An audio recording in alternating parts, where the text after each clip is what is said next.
நான் ஒரு பெரிய உதாரணம் சொன்னேன்னா இது பொய் சொல்ற மாதிரியே இருக்கும். நான் சிவாஜி வாயால கேட்டதுனால இது சொல்றேன்.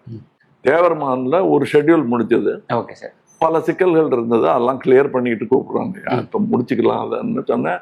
இப்ப எப்படி நான் கோவச்சுக்கிட்டு போகணுமா, மற்றவங்க பார்க்கும்போது கொஞ்சம் அவங்க நம்புற மாதிரி இருக்கணும், கொஞ்சம் கதவு ஓங்கி அடிச்சுட்டு போயிருக்கு, நீங்க யாரையும் திட்ட வேணாம் அப்படின்னா. ஸோ அதுவும் ரிஹர்சல் பண்ணிட்டோம். நான் பண்ணிக்கிட்டு அவர் போயிட்டு அடுத்த ஷெட்யூலுக்கு வர்றாரு. வந்ததும் இப்போ என்ன எடுக்கிறோம் அப்படின்னாரு. அப்பா எனக்கு ஒரு வேண்டுகோள் அப்படின்னாரு. ஏதோ வைய போறாரு, ரொம்ப அகராதி பிடிச்ச அகராதி பசங்க நீங்கெல்லாம் இப்படிலாம் பண்ணக்கூடாதுன்னு ஏதோ கொடுக்க போறாருன்னு அட்வைஸ் கொடுக்க போறாரு நினைச்சேன்.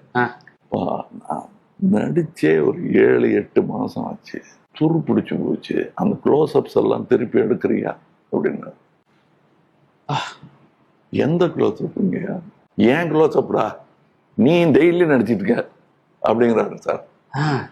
நான் உடனே டைரக்டர்கிட்ட சொன்னேன், அந்த க்ளோஸ்அப்ஸ் ஐயோ இது பெரிய சீன் கேட்டுட்டாரு. அது மாதிரி எவன் சார் கேட்பான், கேட்டுட்டாரு சார்.